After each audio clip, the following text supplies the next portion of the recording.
back to Market Overtime here on Schwab Network. I'm Nicole Petallides. We have a very special guest with us today here at the New York Stock Exchange. Someone who has carved his own path in the business world, embodies a true entrepreneurial spirit. It's my pleasure to welcome a legend, and we'll explain why if you don't know him already, John P. Calamos Sr., the founder, chairman, Global Chief Investment Officer, Calamos Investments. Thank you so much for being here. Well, it's a pleasure to be here, Nicole. So throughout my career, I've admired you, worked with you, and we have a lot to discuss throughout our time here. Let's start off with just all the accolades that you get. Your own CEO always recognizes John Calamos has done for the investment industry has been groundbreaking. He called you the father of convertible strategies, noted that your textbooks are used in business schools. Of course, we should also note that John is a veteran, a philanthropist, and so much more in what you've created. Tell us about your legacy. I'll start in the financial industry specifically because you broke ground and started Calamos. Tell us about that and what you want your legacy really to be here. Yes, well, I got interested in stocks when I was just a teenager. I had found some certificates down the basement of where we lived, and I looked them up, and they had all gone away because of the Depression, but it really got me interested in the markets, and I talked my mother into giving me a little money to invest in the market. So that happened when I was a teenager. But then I ended up really not getting officially in the market till after I got out of the Air Force in 1970. So that's when I started in the markets. And then now, here you are, fast forward, you have decades in this industry. And when people look back, in 50 years from now, what do you want them to be able to say about your leap that you've made? Because you're a self-made billionaire. Yeah, well, going back to when I started in the 1970s, when I was in the Air Force, I used to study the markets when I wasn't flying, and I really got interested in convertibles. And it was really not just so much convertibles, about risk management. How do I manage risk? It really is, in my military background as a pilot, you really always want to manage risk. I tell people you want to do your homework before you take off. So, right, yeah. And so when I got into the markets in 1970, the markets were going back and forth. I think in 1970 started, the Dow was 1,000. 1980, the Dow was 1,000. So it was back and forth. Right. What I learned in that is using convertibles to manage that risk was very, very beneficial. And in 1977 is when I started my company. And you've seen the volatility in the markets, the market turbulence. You mentioned you were studying when you were not flying. Yeah. You were studying, and all these decades later, and every time there was a pullback, it always felt like the end of the world, right? Yeah. But here we are. Do you feel like the U.S. market continues, and when there are pullbacks, you have to sort of navigate through them? Yeah, I think what was really instrumental to me in that is when I ended up going to college, and I ended up trying to, should I be an engineer? What should I be doing? And I started studying finance, and then I really got involved in philosophy. And philosophy was really, to me, is what I got interested in when I was studying that was what created Western civilization? What's the history of that? And, it seems like people don't understand that's really impactful on what happens to the markets, because the markets are really is really a reflection of what the government is doing. Mm-hmm. And so I learned a lot doing that and studying that, and that was helpful. Yeah, and we'll get to the current administration and your outlook. I do want to talk about that. But as we're on this and we think about younger folks and your path that you took, what would you tell a young person to do today? Well, I think it's important, and one of the reasons, I did my biography in the book is really, hopefully, to inspire the next generation. What we're seeing in education today a lot different than when I was growing up in that period. You know, in fact, what we're seeing today is too much of the generation says, well, what are you going to give me? What are you going to give me? Instead Right. of what, in fact, one of the big influences in my life was listening to the JFK speech. Don't ask what your country can do for you. Ask what you can do for your country. And when I heard that, I was in my senior year in college. I ended up joining ROTC, Air Force ROTC. That got me into the military. So that was very influential. And part of this in my book, I hope it inspires the next generation. Living the American dream is not getting something, it's really accomplishing something. What created Western civilization was innovation. How do we create innovation? And that was really important to me. And I'd like to see the next generation go down that path. And you are a decorated Air Force pilot, over 400 missions. You know, we think about that, and this book at this time, The Sky's the Limit, Lessons in Service, Entrepreneurship, and Achieving the American Dream. What's some of your favorite parts of this book? Because I think you're already touching on why now you want to inspire the next generation. What were some of your favorite parts of putting this book together? Well, it has a lot of great pictures. It's a real nice memory of what goes on. I've gone through it, your Greek heritage. What were some of your favorite parts of this book? Well, Joe Gardner really is the author of the book, and he did the biography, did a great job in having me really talk about what I was doing and what are the what influenced me throughout that. You know, just even if I go back to when I was growing up, you know, I worked in a grocery store. I did all kinds of things, but one summer I worked in a factory and putting tubes in a TV, and this I was a junior in high school, and I decided after coming out of that factory, I said, boy, I wonder if I can go to college. So I applied to college because I didn't want to do that the rest of my life, and so I was the first in my family to go to college. My mother and my father, neither one of them even finished high school because they had taken care of their families. So that inspired me to go to college and learn, and that was really influential. So really, hopefully, the kids today will be going to college, but it's what you're learning in college. You don't go to college to learn what to think. You go to college to learn how to think. Critical thinking is really important. You don't want to be brainwashed by something. So that's that. I'm hoping when they read the book, that inspires them. Yeah, and look, your family had the grocery store, right? They were working very hard, your parents. That's where you found those stock certificates, right? Which were at that time not valuable, but that really gave you an inspiration to get interested in that. Tell me a little bit about, you know, your firm. You started in 1977. You saw the Dow go up and down, 10 years before Black Monday. So with all of this, what was your investing North Star, your guiding principles? I mean, what do you think can take the next generation through investing? Well, what I was inspired in starting the business there was to really manage risk. How do I manage risk? And obviously, the convertible securities and convertible bonds at the time was a way to manage risk. So doing that is really what influenced me to start the company and do that. In fact, we ended up starting in 1977. In the mid-'80s, we started the first open-ended convertible fund.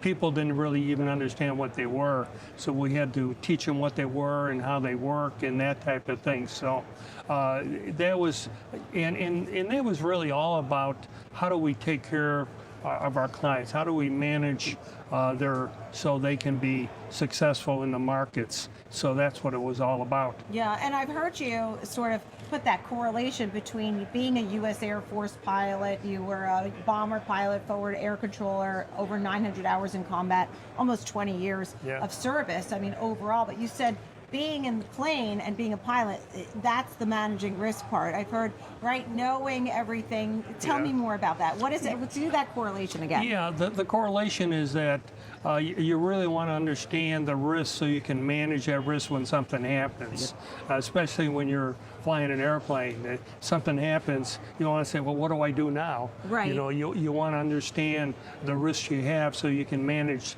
that well. The other big influence in my military experience too was the camaraderie you had with the team. You need the teams around you, and so that kind of helped me influence how I tried to build a company on a team ethics and how do we work together, watch each other's back, do those types of things. Right. Do you often look at when you were hiring people over the years, whether they had military service, maybe they were a college athlete, that they already had that team mentality? I try to do that when we interview people. What we're really looking for when we're interviewing people is what their passion is. What do they really want to do? I remember talking to somebody, they said, you should only hire PhDs, poor, hungry, and determined. and that's what we look for, people that really have a passion for what they want to do. And that's one of the things we did. Understood. How would you describe Calamos? I mean, because it's not just a hedge fund mentality. It's right.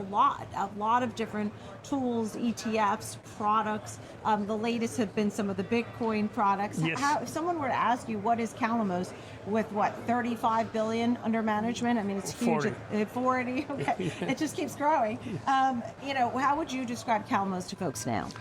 One of the things that I've done over the years is really look at what's going on and really try to adapt strategies for what's happening. Like I said, I started a convertible fund in the mid-'80s, and then in the early '90s I used convertible arbitrage as a risk-adjusted alternative to fixed income. So we've created a lot of different strategies over the years. I brought John Cadunas aboard years ago, and he really has the same attitude that I had on doing that. And so we helped creating more and more the ETFs, ETFs with downside protection for right. Bitcoins and other strategies like that. So we continue that way. So one of the things I say in the book in there is the business is like, you're riding a bike uphill. If you stop pedaling, you're going to go the wrong way. So you have to adapt to what's happening in the markets and what's happening in the world. And that's what makes it so interesting, yeah. I love that. Love that about pedaling the bike, and you got to keep pedaling. It's so true, right? You can't say, this is my success, here I am, and sit up there, because you'll roll back down. That is a very good analogy. When I think about adapting, how about AI? I mean, you didn't think of AI in the 80s or 90s, and here we are. I mean, that must be an integral part of business, how to invest or investing in those types of companies. Well, same thing when I was growing up. They didn't have, you had, pen and paper and, do all this, and then the computer came out. Oh my God, then we had the technology phase in the internet in the 90s, and all that comes out, and now we have AI. So this technology is really important to get your arms around, understand what's going on, and that's part of innovation. What helps, and innovation, really what it does and has helped our country, is it creates productivity. How can we do something better? Mm-hmm. How can we do it more efficiently? And if we do all that, it increases the wealth for everybody, not just for one person, but for everybody in the country. And that's what some people forget about. It's really important. You have so many different products, and you were talking about convertibles and liquid alt funds and levered funds and stuff.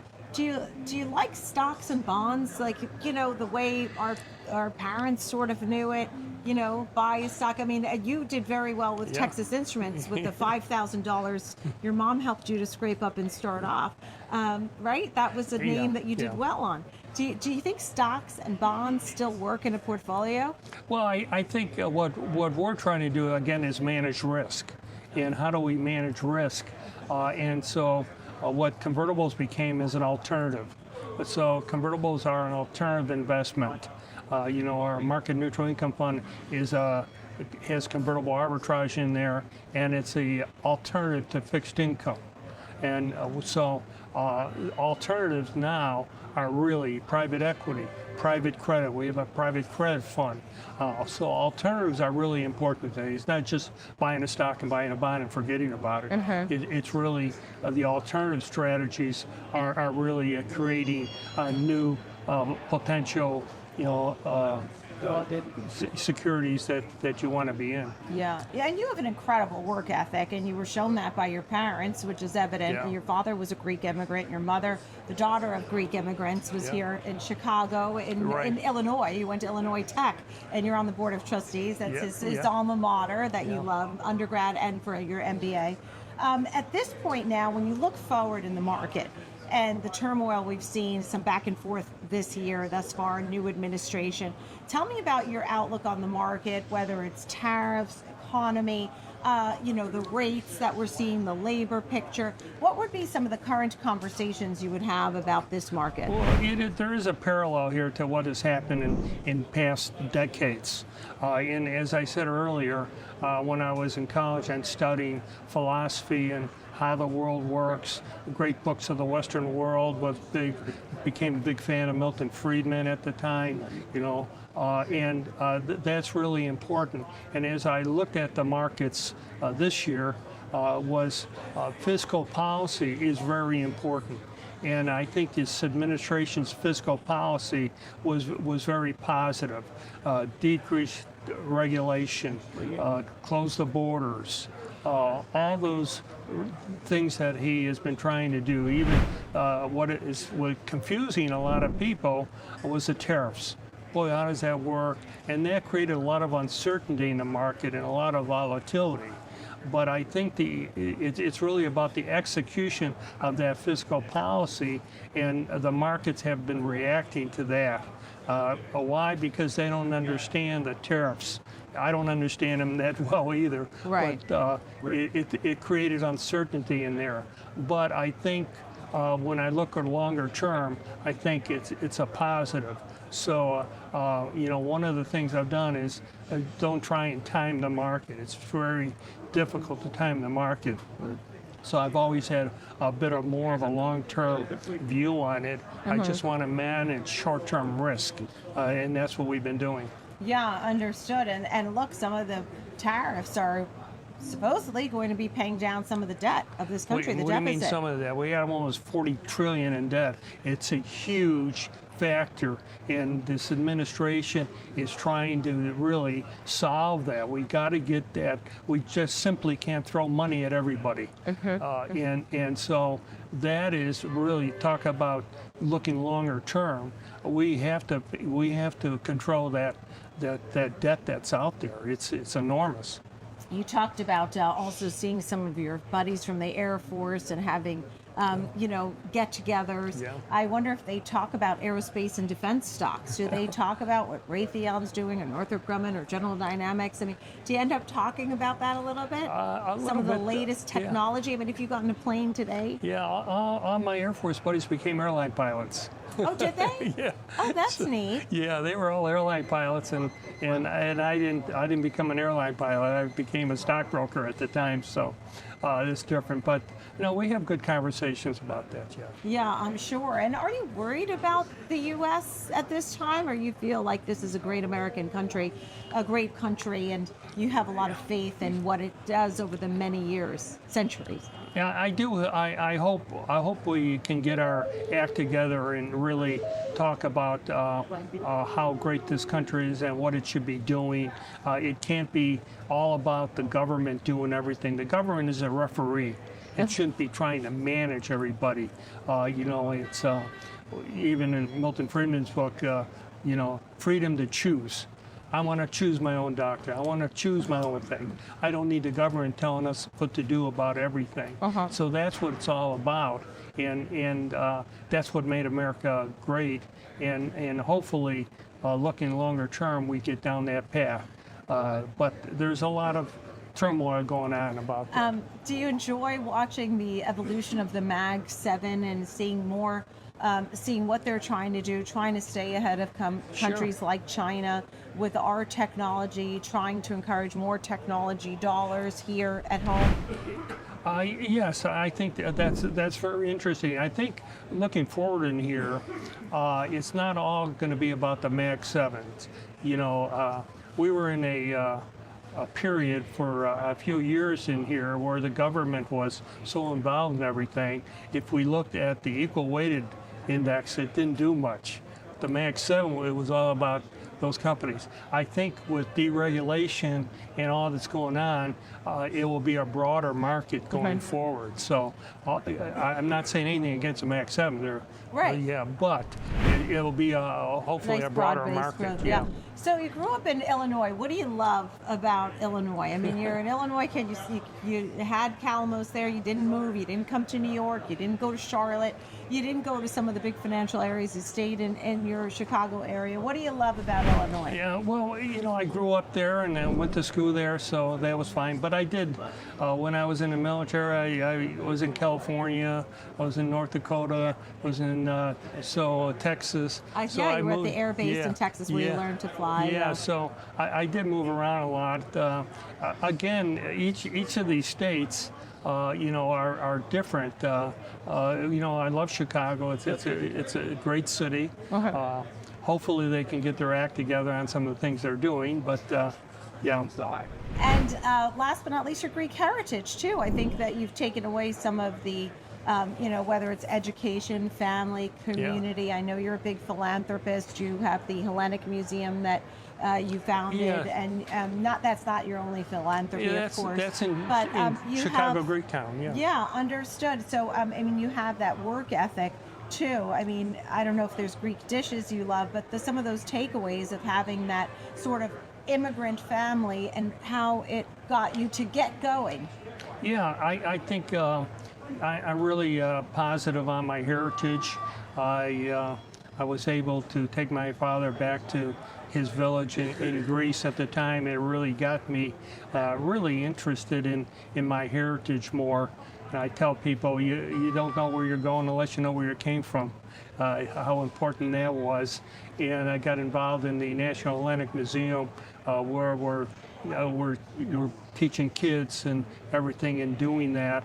And we're honoring a lot of the very successful Greek Americans that created, and we're very innovative in what they're doing. So again, it's really to inspire the next generation to go down that path. Right, and get that education, as you said. Yeah, that's why in my alma mater in Illinois Tech, I endowed a chair in philosophy. You know, you have to. We got to teach the students philosophy. Right. This is we what think we're about doing. Aristotle and Socrates. Exactly. And Calamos. You know. And last but not least, just, you know, when you think about some of our great leaders now and visionaries, is there anybody that inspires you? You mentioned JFK. Yeah. That was very inspiring about what you could do for your country. Yeah. So tell me more about anybody else who may have inspired you along the way.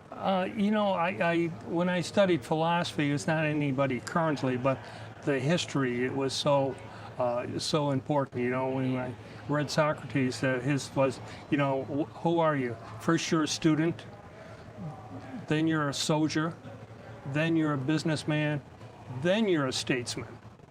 And what that tells me, we don't want people going to college and going into the government. Hey, you go into the government after you've been a businessman. That's a statesman, where you give back to the community. And I think that was very influential, and I think that's very hopefully inspiring. Well, best to you and your family, John. It's so great to chat with you today, to have a legend, a man with purpose and philanthropy and a lot of education and service to our country. So thank you so much. Preserving everybody's capital and helping it to grow at Calamos Investments. Thank you to John Calamos Sr., the founder, Chairman, Global Chief Investment Officer at Calamos Investments. The book is called The Sky's the Limit: Lessons in Service, Entrepreneurship, and Achieving the American Dream. It's available for order now.